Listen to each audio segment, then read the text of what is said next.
सुप्रभात, नमस्कार। आप देख रहे हैं संसद टीवी। आपके साथ मैं हूं पराक्रम सिंह शेखावत।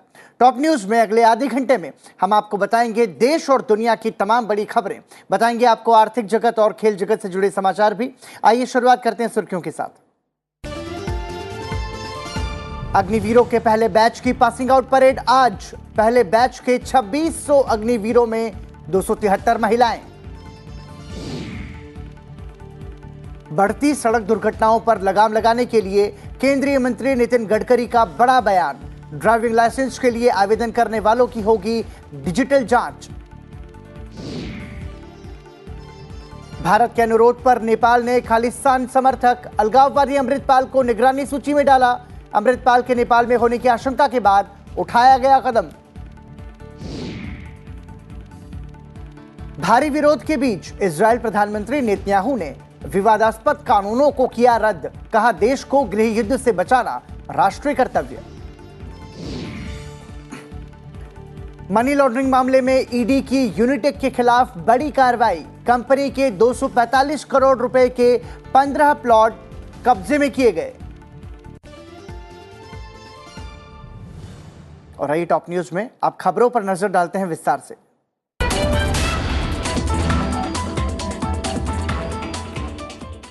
खालिस्तानी अलगाववादी अमृतपाल सिंह पर शिकंजा कसता हुआ दिख रहा है।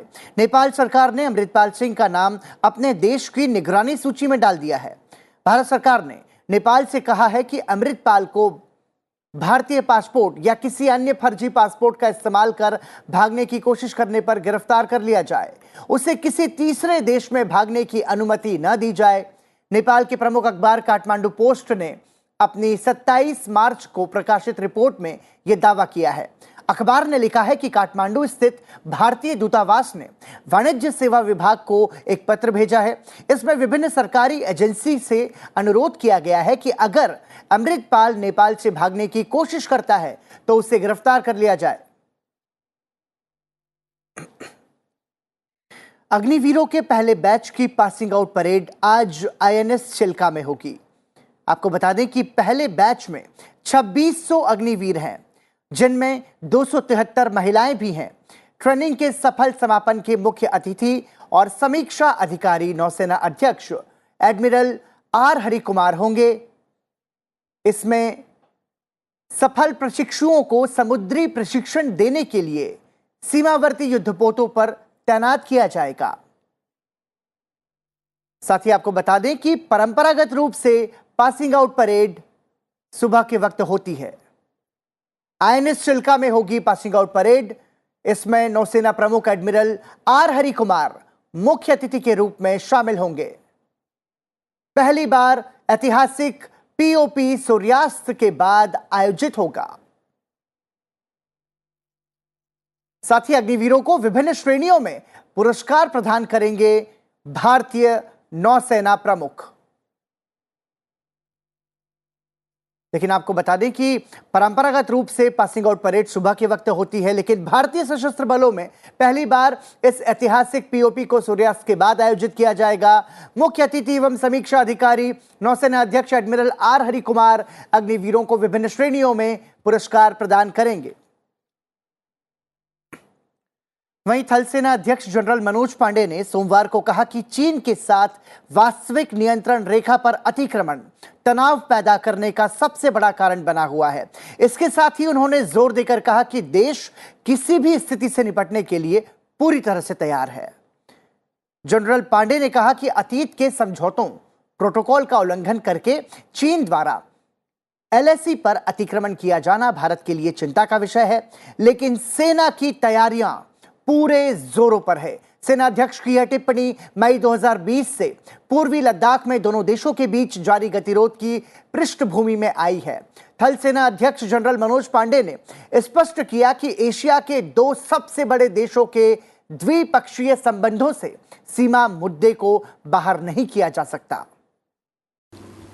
In today's world, geoeconomics continues as the lead driver of geopolitical shifts. Complex global relationships are taking shape, driven by an interplay of interest, concerns, and aspirations. The resultant power plays range from cooperation to competition and containment to confrontational strategies. बात करते हैं अगली खबर की। भारतीय सेना में तीनों सशस्त्र बलों को लगभग 1.55 लाख कर्मियों की कमी का सामना करना पड़ रहा है। इनमें सर्वाधिक 1.36 लाख रिक्तियां थल सेना के लिए हैं। रक्षा मंत्रालय ने सोमवार को राज्यसभा को सूचित किया। एक लिखित उत्तर में रक्षा राज्य मंत्री अजय भट्ट ने कहा कि सशस्त्र बलों के कर्मियों की कमी और भर्ती उपायों की नियमित रूप से समीक्षा की जाती है। राज्य रक्षा मंत्री ने सदन को जानकारी दी कि रिक्तियों को भरने और युवाओं को सेवाओं में शामिल होने के लिए प्रोत्साहित करने के लिए उपाय शुरू किए गए हैं। भारतीय सेना में 8,129 अधिकारियों के पद रिक्त हैं, जिसमें आर्मी मेडिकल कोर और आर्मी डेंटल कोर भी शामिल है। मिलिट्री नर्सिंग सर्विस में 509 पद खाली हैं, जबकि जेसीओ और अन्य रैंक के 1,27,673 पद भी खाली हैं। रक्षा राज्य मंत्री ने कहा कि सेना द्वारा नियोजित नागरिकों में ग्रुप ए में 252 रिक्त पद हैं, ग्रुप बी में 2,549 रिक्तियां हैं और ग्रुप सी में 35,368 पद रिक्त हैं। वहीं संसद के बजट सत्र के दूसरे चरण का आज 11वां दिन है। लोकसभा में आज 2 विधेयकों पर चर्चा होना सूचीबद्ध है। वित्त मंत्री निर्मला सीतारमण आज प्रतिस्पर्धा संशोधन विधेयक 2022 विचार और पारित किए जाने के लिए सदन में पेश करेंगी। इसके अलावा लोकसभा में जैव विविधता संशोधन विधेयक 2022 संयुक्त समिति द्वारा यथा प्रतिवेदित विधेयक को सदन में विचार और पारित किए जाने के लिए पेश किया जाएगा। साथ ही आवासन और शहरी कार्य मंत्री हरदीप सिंह पुरी मंत्रालय संबंधी अनुदानों की मांगों के प्रतिवेदन के बारे में सदन में वक्तव्य देंगे। साथ ही लोकसभा में आज कृषि और किसान कल्याण राज्य मंत्री कैलाश चौधरी मंत्रालय के अनुदान मांगों के प्रतिवेदन संबंधी वक्तव्य लोकसभा में देंगे। साथ ही आपको बता दें कि लोकसभा अध्यक्ष 27 मार्च 2023 को सभा में प्रस्तुत सभा की बैठकों से सदस्यों की अनुपस्थिति संबंधी समिति के 10वें प्रतिवेदन में शामिल सिफारिशों के बारे में सभा से अनुमति लेंगे। वहीं सदन में प्रश्नकाल के दौरान विभिन्न मंत्रालयों से महत्वपूर्ण सवाल पूछे जाएंगे। साथ ही विभिन्न अहम पत्र सभा पटल पर भी रखे जाएंगे। वहीं बात करें संसद के उच्च सदन की, तो राज्यसभा में आज संविधान अनुसूचित जनजातियां आदेश 5वां संशोधन विधेयक 2022 पेश किया जाएगा। साथ ही संविधान अनुसूचित जनजातियां आदेश 3रा संशोधन विधेयक 2022 भी सदन में प्रस्तुत किया जाना आज की कार्यसूची में शामिल है। और आवासन और शहरी कार्य मंत्री हरदीप सिंह पुरी मंत्रालय संबंधी अनुदान मांगों के संबंध में राज्यसभा में भी वक्तव्य देंगे। साथ ही वाणिज्य और उद्योग राज्य मंत्री अनुप्रिया पटेल मसाला बोर्ड के लिए निर्वाचन का प्रस्ताव सदन में पेश करेंगी, जबकि नागर विमानन मंत्री ज्योतिरादित्य माधवराव सिंधिया विमानन उद्योग को हुई निवल हानि के संबंध में पूछे गए प्रश्न के उत्तर में शुद्धि संबंधी वक्तव्य संसद के उच्च सदन यानी कि राज्यसभा में देंगे। साथ ही उच्च सदन में प्रश्नकाल के दौरान विभिन्न मंत्रालयों से कई महत्वपूर्ण सवाल पूछे जाएंगे। दोनों सदनों में नियम 377 के अधीन सदस्य लोकहित से जुड़े मुद्दों को भी उठाएंगे। ये तमाम सारी जानकारी संसद के बजट सत्र के दूसरे चरण की। अब बात करते हैं अगली खबर की। प्रधानमंत्री नरेंद्र मोदी मंगलवार को दिल्ली में भाजपा के नए आवासीय परिसर और सभागार का उद्घाटन करेंगे। पंडित दीनदयाल उपाध्याय मार्ग पर बीजेपी मुख्यालय के ठीक सामने बने आवासीय परिसर में पार्टी के महासचिव, मंत्री स्तर के नेता रहेंगे। प्रधानमंत्री का कार्यक्रम स्थल पर शाम 6:30 बजे पहुंचने का कार्यक्रम है। इस कार्यक्रम के लिए सभी केंद्रीय मंत्रियों, भाजपा सांसदों और पदाधिकारियों को आमंत्रित किया गया है, जिसे प्रधानमंत्री नरेंद्र मोदी संबोधित करेंगे। वहीं राष्ट्रपति द्रौपदी मुर्मू पश्चिम बंगाल के 2 दिवसीय दौरे पर हैं। आज राष्ट्रपति कोलकाता में यूको बैंक के 80 साल पूरे होने के अवसर पर आयोजित समारोह में शिरकत करेंगी। इससे पहले राष्ट्रपति द्रौपदी मुर्मू रामकृष्ण मठ और रामकृष्ण मिशन के वैश्विक मुख्यालय बेलूर मठ भी जाएंगी। इसके अलावा राष्ट्रपति विश्व भारती विश्वविद्यालय के वार्षिक दीक्षांत समारोह में शामिल होंगी। ये राष्ट्रपति द्रौपदी मुर्मू का जो कोलकाता दौरा है उसकी जानकारी हम आपको दे रहे हैं। दीक्षांत समारोह में शामिल होने के लिए राष्ट्रपति द्रौपदी मुर्मू शांति निकेतन जाएंगी। वहीं इससे पहले सोमवार को राज्य सरकार द्वारा आयोजित अभिनंदन समारोह में राष्ट्रपति ने कहा कि बलिदान, शहादत, संस्कृति और शिक्षा पश्चिम बंगाल राज्य के जीवन आदर्श रहे हैं। नेताजी इंडोर स्टेडियम में आयोजित समारोह में राष्ट्रपति द्रौपदी मुर्मू ने कहा कि बंगाल के लोगों ने हमेशा सामाजिक न्याय, समानता और स्वाभिमान के आदर्शों को प्राथमिकता दी है। इससे पहले राष्ट्रपति ने राष्ट्रीय नायक सुभाष चंद्र बोस के आवास नेताजी भवन में उन्हें श्रद्धांजलि अर्पित की। साथ ही राष्ट्रपति ने मध्य कोलकाता में जोरा साको ठाकुरबाड़ी स्थित रविंद्रनाथ टैगोर के आवास में राष्ट्र कवि रविंद्रनाथ टैगोर को श्रद्धांजलि दी। वहीं सड़क परिवहन और राजमार्ग मंत्री नितिन गडकरी ने कहा कि मंत्रालय जल्द ही ड्राइविंग लाइसेंस के लिए आवेदन करने वालों की डिजिटल जांच शुरू करेगा और बाद में व्यवहारिक ड्राइविंग टेस्ट आयोजित किया जाएगा। केंद्रीय मंत्री नितिन गडकरी ने कहा कि भारत में ज्यादातर लोग सड़क सुरक्षा नियमों का पालन करने के प्रति गंभीर नहीं हैं और जब तक उनकी मानसिकता और नजरिया नहीं बदलेगा, देश में सड़क दुर्घटनाओं की संख्या कम करना मुश्किल होगा। सड़क परिवहन और राजमार्ग मंत्री ने बताया कि देश में 5 लाख सड़क दुर्घटनाएं होती हैं, जिनमें हर साल 1.5 लाख लोगों की मौत हो जाती है। वहीं देश में कोविड-19 मामलों में तेजी के बीच केंद्र ने सोमवार को राज्यों और केंद्र शासित प्रदेशों के साथ महामारी प्रबंधन की तैयारियों और टीकाकरण की प्रगति की समीक्षा की। उच्च स्तरीय बैठक की अध्यक्षता करने वाले केंद्रीय स्वास्थ्य सचिव राजेश भूषण ने RT-PCR के उच्च अनुपात के साथ परीक्षण और सकारात्मक नमूनों के पूरे जीनोम अनुक्रमण पर जोर दिया। उन्होंने लोगों से हर समय कोविड-19 उपयुक्त व्यवहार का पालन करने का आग्रह करते हुए एहतियाती खुराक लगवाने की आवश्यकता पर बल दिया। आभासी रूप से आयोजित बैठक में नीति आयोग के सदस्य स्वास्थ्य डॉक्टर VK पॉल, स्वास्थ्य अनुसंधान विभाग के सचिव और ICMR महानिदेशक डॉक्टर राजीव बहल और राज्यों एवं केंद्र शासित प्रदेशों के प्रतिनिधियों ने भाग लिया। वहीं उत्तराखंड में आज से G20 देशों के मुख्य वैज्ञानिक सलाहकारों की गोलमेज बैठक शुरू होने जा रही है। इस बैठक में विज्ञान एवं प्रौद्योगिकी से संबंधित आपसी हित के मुद्दों पर चर्चा की जाएगी।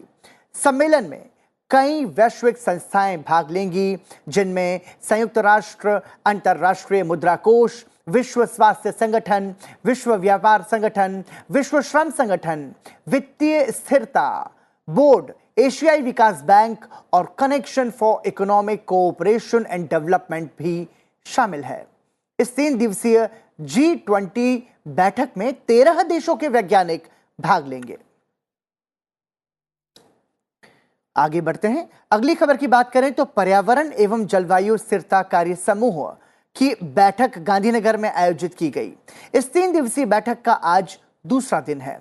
बैठक में आज 5 प्रमुख विषयों जलवायु अनुकूल बुनियादी ढांचे, भूजल प्रबंधन, जल स्वच्छता, जलवायु परिवर्तन शमन और संसाधन दक्षता एवं चक्रीय अर्थव्यवस्था पर तकनीकी सत्र आयोजित किए जाएंगे। वहीं बुधवार 29 मार्च को महासागरों, टिकाऊ समुद्री अर्थव्यवस्था, समुद्री एवं तटीय पारिस्थितिकी तंत्र के संरक्षण और समुद्री स्थानिक योजना से संबंधित विषयों पर तकनीकी सत्र का आयोजन किया जाएगा। ECSWG में अमेरिका, अर्जेंटीना, ब्राजील, चीन, फ्रांस और जर्मनी सहित लगभग 30 देशों के प्रतिनिधि शिरकत कर रहे हैं। वहीं ECSWG की बैठक से इतर जल शक्ति पहल को प्रदर्शित करने वाली एक प्रदर्शनी का आयोजन किया गया। सत्रों के बाद प्रतिनिधियों ने प्रदर्शनी में विभिन्न स्टॉल्स का दौरा भी किया। दूसरी ECSWG बैठक में आए देशी विदेशी प्रतिनिधियों ने साबरमती रिवर फ्रंट और ऐतिहासिक अदालत नी वाव समेत राज्य के विभिन्न क्षेत्रों का भ्रमण किया और राज्य की संस्कृति को करीब से जाना। इसी के साथ टॉप न्यूज में फिलहाल रुक रहे हैं एक छोटे से ब्रेक के लिए। ब्रेक के बाद जब लौटेंगे तो आपको बताएंगे टॉप 10 हेडलाइंस। बने रहिए हमारे साथ।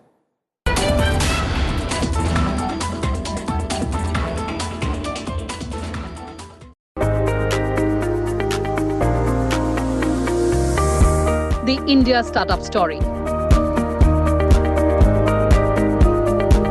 Powerful ideas. Dynamic solutions. Innovation, enterprise. Its success and challenges. Packed in a brand new show, The Journey of Startups, only on Sunset TV.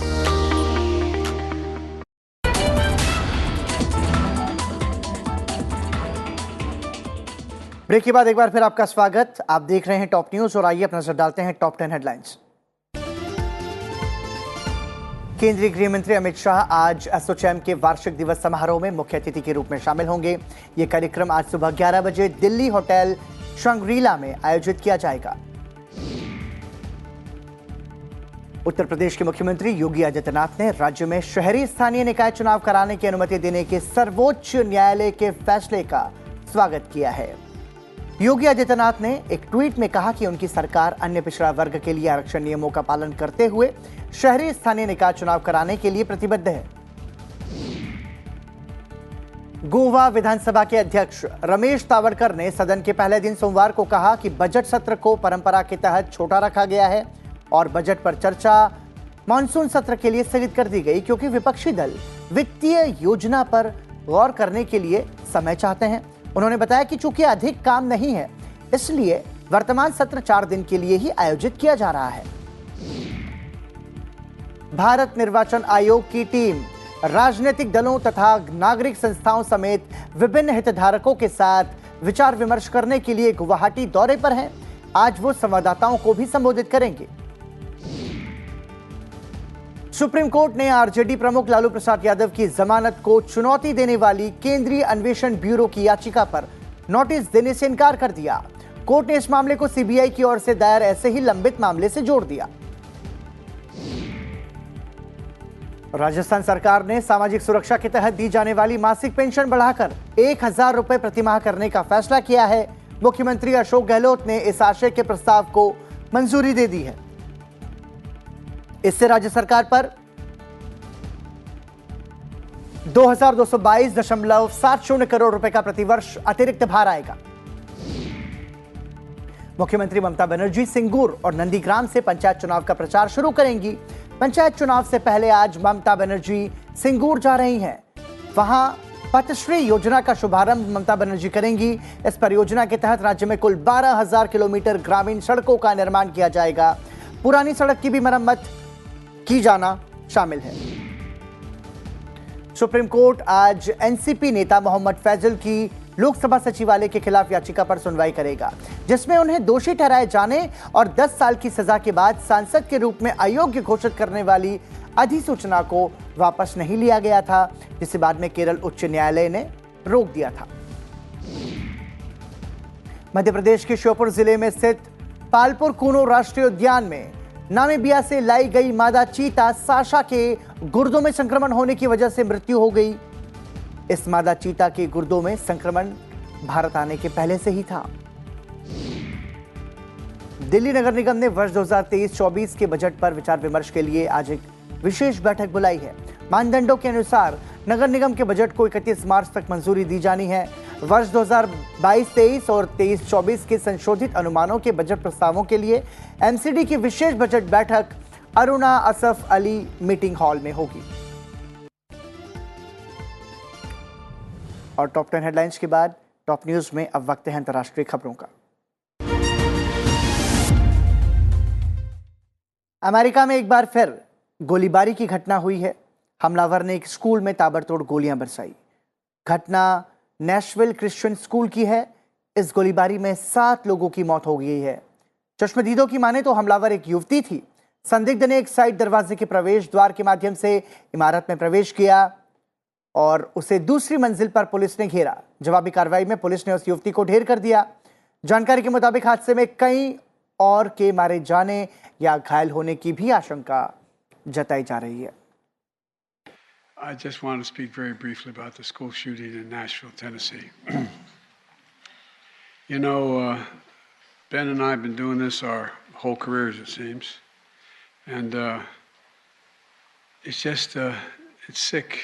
You know, we're still gathering the facts of what happened and why. And we do know that as of now, there are a number of people who did not make it, including children. America में गोलीबारी की घटनाएं लगातार बढ़ रही हैं और ये चिंता का विषय भी है। बात करते हैं अगली खबर की। सऊदी अरब के दक्षिण पश्चिमी क्षेत्र में यात्रियों से भरी बस के दुर्घटनाग्रस्त होने से 20 लोगों की मौत हो गई। सऊदी अरब मीडिया के मुताबिक दुर्घटना में 20 लोगों की मौत के अलावा 29 अन्य लोग घायल हो गए हैं। इनमें से ज्यादातर गंभीर बताए जा रहे हैं। वहीं मरने वालों में अधिकांश लोग तीर्थ यात्री थे जो पवित्र रमजान महीने में इबादत करने के लिए मक्का शहर जा रहे थे। जांच अधिकारियों के मुताबिक पुल से टकराने और पलटने के बाद बस में भीषण आग लग गई थी। सीसीटीवी फुटेज में बस पूरी तरह से जलती हुई दिखाई दे रही है। बताया गया है कि दुर्घटना यमन की सीमा से लगे दक्षिण पश्चिम असीर प्रांत में वाहन के ब्रेक फेल होने के कारण हुई है।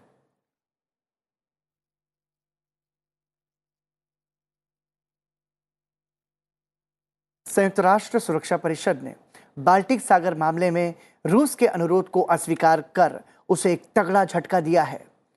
दरअसल रूस ने बाल्टिक सागर के नीचे रूस से यूरोप तथा प्राकृतिक गैस ले जाने वाली पाइपलाइंस में हुए विस्फोटों की जांच के लिए संयुक्त राष्ट्र सुरक्षा परिषद से अनुरोध किया था, लेकिन संयुक्त राष्ट्र सुरक्षा परिषद ने रूस के प्रस्ताव को ठुकरा दिया।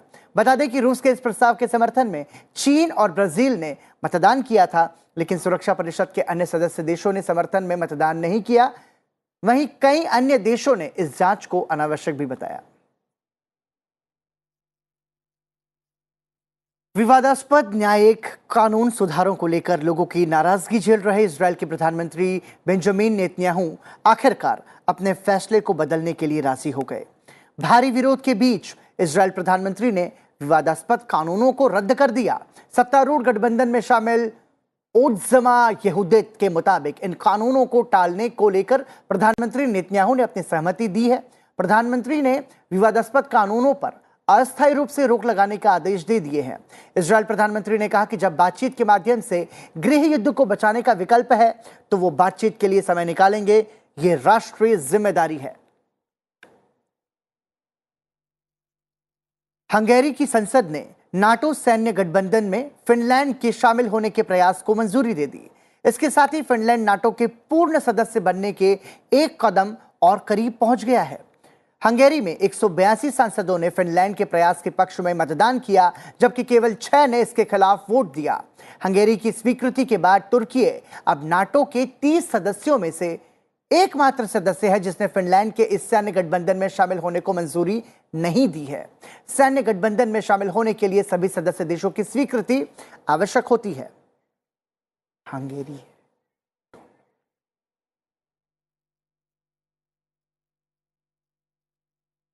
और अंतर्राष्ट्रीय खबरों के बाद अब नजर डालते हैं आर्थिक जगत की बड़ी खबरों पर हमारे खास सेगमेंट बिजनेस बस के जरिए।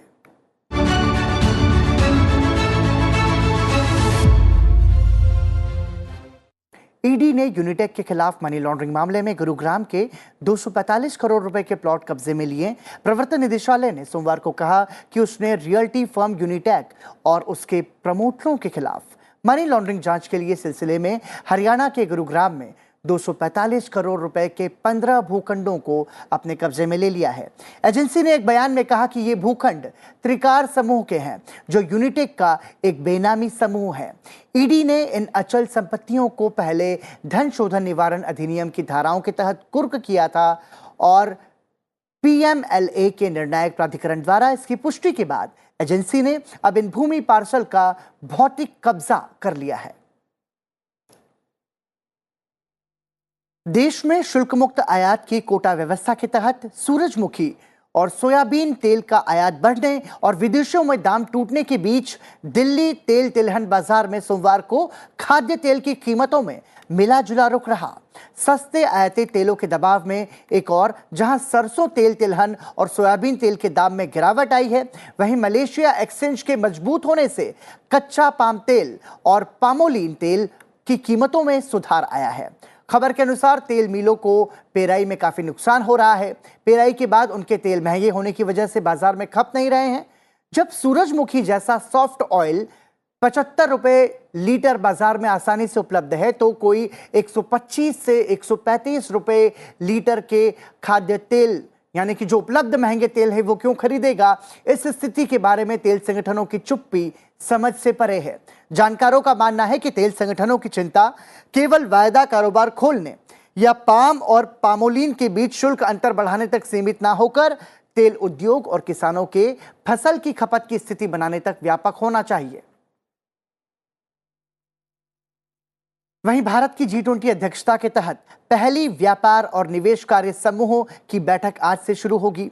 देश की आर्थिक राजधानी मुंबई में 28 से 30 मार्च तक चलने वाली इस 3 दिवसीय बैठक में कई महत्वपूर्ण मुद्दों पर विस्तार से चर्चा होने की संभावना है।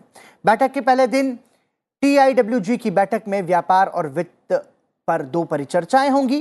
केंद्रीय वाणिज्य और उद्योग मंत्री पीयूष गोयल दूसरे दिन इसका उद्घाटन करेंगे और बैठक में हिस्सा भी लेंगे। बैठक के तीसरे और अंतिम दिन सूक्ष्म, लघु और मध्यम उद्यमों MSME को वैश्विक व्यापार से जोड़ने और व्यापार के लिए सक्षम लॉजिस्टिक निर्माण पर चर्चा होगी। 3 दिन चलने वाली इस बैठक के दौरान G20 सदस्य देशों, आमंत्रित देशों, क्षेत्रीय समूहों और अंतर्राष्ट्रीय संगठनों के 100 से ज्यादा प्रतिनिधि वैश्विक व्यापार और निवेश में तेजी लाने पर विचार विमर्श करेंगे। श्रीलंका के वित्त मंत्रालय के अधिकारियों ने अपने भारतीय समकक्षों से देश के लिए आवश्यक खाद्य पदार्थों, दवाओं और अन्य सामान की खरीद करने के लिए भारत से लगभग $1 अरब की नई अस्थायी ऋण सुविधा प्राप्त करने के लिए बातचीत की है। श्रीलंका को अपने आर्थिक संकट से उबरने के लिए अंतर्राष्ट्रीय मुद्रा कोष से $33.3 करोड़ का प्रोत्साहन पैकेज मिला है। यह मुद्रा कोष के $3 अरब के प्रोत्साहन पैकेज की पहली किस्त है। इससे देश को अन्य सहयोगी देशों से भी वित्तीय समर्थन प्राप्त करने में मदद मिलेगी। वहीं मध्य पूर्व एशिया प्रशांत यानी कि MEAP क्षेत्र एक प्रमुख अंतर्राष्ट्रीय केंद्र में बदल रहा है और 240 यानी कि 2040 तक वर्ष 2040 तक वैश्विक हवाई यात्रियों की मांग का 58% हिस्सा होने की इसकी उम्मीद है।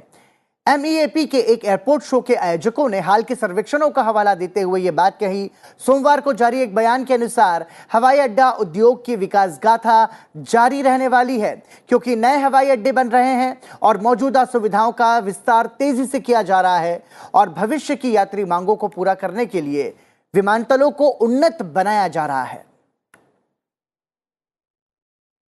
आइए अब नजर डालते हैं खेल जगत की बड़ी खबरों पर।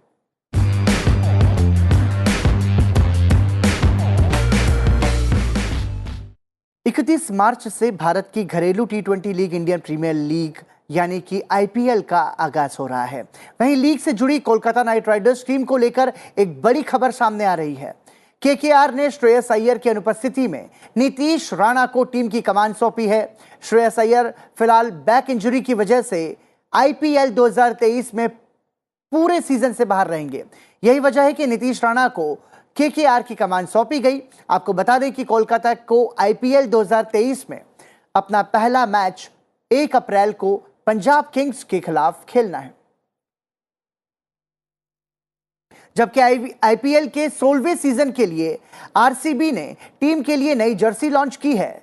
बेंगलोर की टीम ने अपनी नई जर्सी को 20,000 से ज्यादा दर्शकों के बीच चिन्ना स्वामी के मैदान पर लॉन्च किया। वहीं राजस्थान रॉयल्स टीम ने चोट के चलते IPL 2023 से बाहर हो चुके तेज गेंदबाज प्रसिद्ध कृष्णा के रिप्लेसमेंट का ऐलान कर दिया है। राजस्थान ने प्रसिद्ध की जगह टीम में अनुभवी गेंदबाज संदीप शर्मा को शामिल किया है। संदीप के पास IPL में गेंदबाजी करने का अच्छा अनुभव मौजूद है। 3 मैचों की T20 सीरीज के तीसरे और आखिरी मैच में पाकिस्तान ने अफगानिस्तान को 66 रनों से हरा दिया। हालांकि पाकिस्तान की यह जीत सीरीज के नतीजों को नहीं बदल सकी और अफगानिस्तान ने पहली बार T20 सीरीज 2-1 जीतने में सफलता हासिल की है। इससे पहले अफगानिस्तान ने पहले 2 मैच जीतकर सीरीज में 2-0 की अजय बढ़त हासिल कर ली थी। वहीं पाकिस्तान ने मैच जीतकर सीरीज 2-1 से खत्म कर दिया। यह पहला मौका है जब अफगानिस्तान ने पाकिस्तान के खिलाफ द्विपक्षीय सीरीज को जीतने में सफलता हासिल की है। इसी के साथ टॉप न्यूज में इतना ही, लेकिन जाते जाते आपको छोड़ जाते हैं आज के इतिहास के साथ। नमस्कार। 28 मार्च साल 1965 को मार्टिन लूथर किंग ने काले अमेरिकियों के लिए एल्बामा की राजधानी मॉन्टगोमरी में 25,000 लोगों के साथ मार्च निकाला। उस समय मार्टिन लूथर काले अमेरिकियों के अधिकारों के लिए संघर्ष कर रहे थे। उन्होंने कहा, हमारा मकसद श्वेत लोगों को शर्मिंदा करना नहीं है, बल्कि उनकी दोस्ती और उनका भरोसा जीतना है। प्रांत के गवर्नर जॉर्ज वॉलिस ने मार्टिन लूथर किंग के प्रतिनिधिमंडल से मिलने से इनकार कर दिया था। ये मार्च अमेरिका में नागरिक अधिकारों का कानून बनने के कुछ ही महीने के बाद हुआ था। इस कानून के तहत रंग, नस्ल, धर्म और राष्ट्रीय मूल को अलग रखते हुए सभी अमेरिकियों को समान अधिकार देने का आश्वासन दिया गया था। लेकिन कई राज्यों ने ऐसे कई कदम उठाए ताकि इस कानून को लागू करने से बच सकें। मार्टिन लूथर किंग को अमेरिकी समाज में रंगभेद के विरुद्ध अहिंसात्मक आंदोलन चलाने के लिए महज 35 साल की उम्र में नोबेल शांति पुरस्कार से सम्मानित किया गया।